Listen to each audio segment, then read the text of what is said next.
நண்பர்களுக்கு வணக்கம். இது பிரேக்கிங் நியூஸ் தமிழில். கலைஞர் மகளிர் உரிமை தொகை ரூபாய் 1000 உங்கள் அக்கௌண்ட்டில் பெறணும் அப்படின்னா மீண்டும் அவகாசம் கொடுத்துருக்காங்க.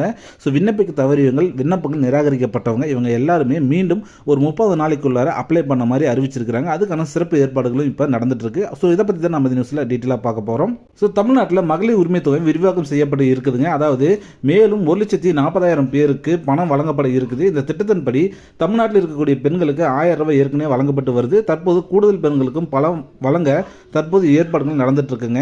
இந்த திட்டத்தில் நாம எப்படி இணைவதுன்னு பார்ப்போம். தற்போது புதிதாக விண்ணப்பம் செய்பவர்கள், ஏற்கனவே விண்ணப்பம் செய்து நிராகரிக்கப்பட்டவர்கள் இதில் இணையலாம் என்று அறிவிக்கப்பட்டிருக்குங்க. ஸோ அரசு பணியில் இருந்து ஓய்வு பெற்றவர்களோட மனைவிகள் கூட இதுக்கு விண்ணப்பிக்கலாம்னு வந்து தற்போது லேட்டஸ்ட்டாக ஒரு அப்டேட் கொடுத்துருக்காங்க. ஸோ இதுக்கு முன்னாடி பார்த்தீங்கன்னா இவங்களுக்கெல்லாம் விண்ணப்பிக்க வந்து அனுமதி கொடுக்கல, ஆனால் இப்போ வந்து கொடுத்துருக்குறாங்க. அது மட்டும் இல்லாமல் மகளிர் உரிமை தொகை விரிவாக்கத்தில் புதிய பயனாளிகளுக்கு விண்ணப்பம் செய்ய இன்னும் 30 நாட்கள் மட்டும் தான் டைம் கொடுத்துருக்காங்க.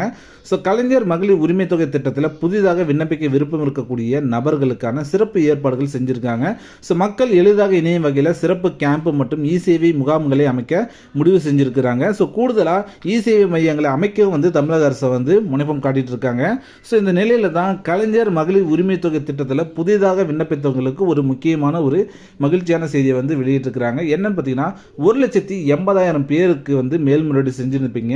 ஸோ அந்த 1,80,000 பேர் ஆல்ரெடி பார்த்தீங்கன்னா ரிஜெக்ட் பண்ணியிருப்பாங்க. ஸோ அவங்களுக்குமே பார்த்தீங்கன்னா 90% பேருக்கு இந்த பணமானது கிடைக்க வாய்ப்பு இருக்குது அப்படிங்கிறதா ஒரு முக்கியமான செய்தி. ஸோ பொது அடிப்படை வருமானம் என்ற பெயரில் உலகத்தில் பல நாடுகள் சோதனை முறையில் இந்த திட்டத்தை வந்து செயல்படுத்திட்டு வராங்க. ஸோ தமிழக அரசு பார்த்தீங்கன்னா ஒரு முன்மாதிரியாக இதை வந்து செஞ்சுட்டு வராங்க.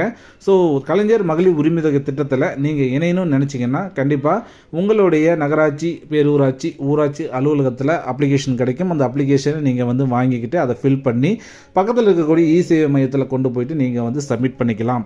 ஸோ வித்தின் 30 டேஸில் பார்த்தீங்கன்னா உங்களுடைய அந்த அப்ளிகேஷனானது ஆய்வுக்கு உட்படுத்தப்பட்டு பிறகு உங்களுக்கு அமௌண்ட்டு சாங்ஷன் பண்ணப்படும். ஸோ மீண்டும் ஒரு நல்ல ஒரு தகவலோடு சந்திக்கிறேன். அது வரைக்கும் நன்றி, வணக்கம்.